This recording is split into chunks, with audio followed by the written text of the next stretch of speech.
Chicago landlords, yes, you. Are you getting tired of all these Chicago taxes that are happening? They're increasing, they're never going to go down, and they're cutting into your cash flow. You're thinking about selling, but you're wondering if it's prudent in this slowly shifting Chicago real estate market. What about dealing with tenants?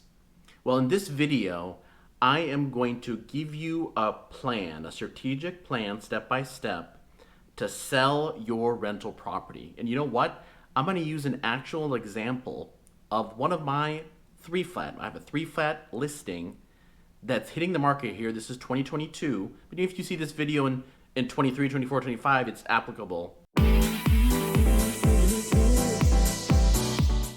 This is the Chicago Life, a YouTube channel focusing on Chicago neighborhoods. I'm Anant Deoras, AD, a local eXp realtor, and you actually may be that first-time seller for this video who has a rental property and needs to sell it or wants to sell it.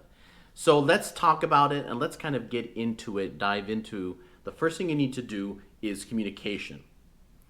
Over communicate, particularly of course with these tenants, right? Get a plan in place, get it in writing. What you don't want to do is kind of do everything kind of quiet, hush, hush, hush with your, with hopefully me, if you're hiring me as your listing agent or with the listing agent, and then after the fact say spring in on the tenants. Tenants need to be informed ahead of time.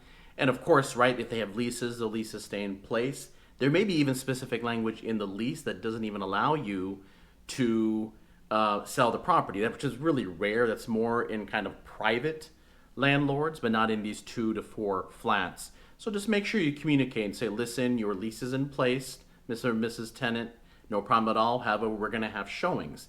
Now, in my particular example here for my 3 flat, one of the units just wasn't really feeling it. So we did get the second unit to be a little bit more cooperative.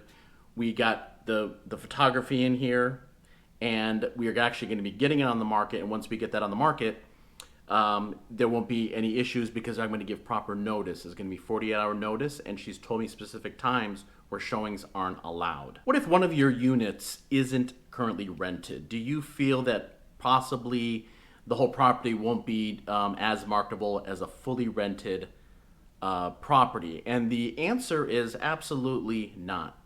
You can have one unit, and again, using my real life example, we have the basement, which is unoccupied, and units 1 and 2 are occupied, and we're putting it at a pretty competitive price.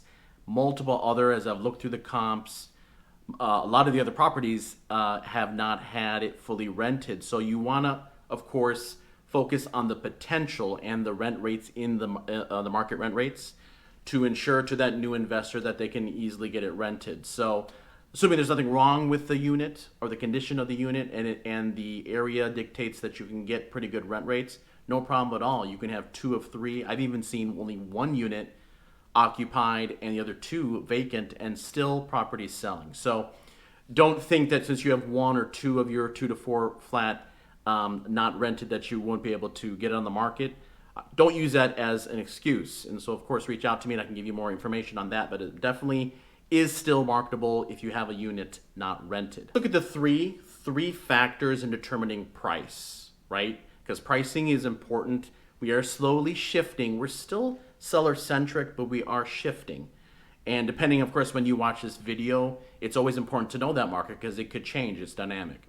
So at the time of this recording, right, we're technically still in that seller's market. So it's really important to understand the market conditions, right? So that's going to factor in. You want to look at the market conditions. You want to look at what recently sold. And then, of course, the condition. Now, with condition isn't as important, folks, as if this is your primary residence. Of course, you don't want everything be falling apart. You can still have really old 50s, 60s look on the interior as long as the rent rates can dictate and make sense to that new investor. At the end of the day, it's all about net income, cap rates. They need to be able to make sure that they're profitable. So I wouldn't necessarily, if you haven't done a renovation in there, hold it. Reach out to me first. You may not need to do that, right? That could be an outlay of capital for you, and you in your mind may be thinking, okay, well, if I'm going to outlay this, I'm going to easily make it back. That may not be the case. You may just want to hold pat and put it on the market at a more reasonable price. You just got to look at that cost benefit analysis. So those are those three, right? Market conditions, the recent comps, and recent condition of your investment property. That's very, very important. So now that you have hopefully had your sale, all right, or actually it's on the market and it's eventually going to sell, you need to understand, kind of think about beforehand, before that sale, what are you going to do with those proceeds, right? So what's very, very popular is the 1031 exchange. And of course, I want to be full disclosure here. I'm not a CPA, I'm not an accountant. So always consult with an accountant or a CPA because the rules change, right? So in the simplest sense, right, the 1031 is taking proceeds and purchasing a like-minded or replacement property equal to or greater than the property that you just sold. In this case, would be the investment property in a defined amount of time, right? There are a couple other rules, so just make sure you consult with a CPA. But that would be one of the ways where you can defer capital gains. Because remember, this isn't your primary residence, so that 250 and 500 rule for primary residence where you can shield from a sale does not apply. This is an investment property.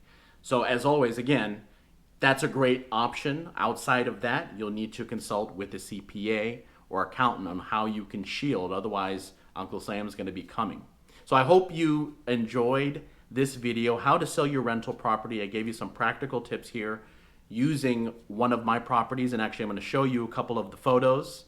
If you happen to be interested, it's over in the wonderful Jefferson Park community. Now, of course, if you see this video, hopefully it's going to be selling really quick, so it may not be pertinent to you, but you know, here's the photos, some photos going through, flashing through as I'm talking.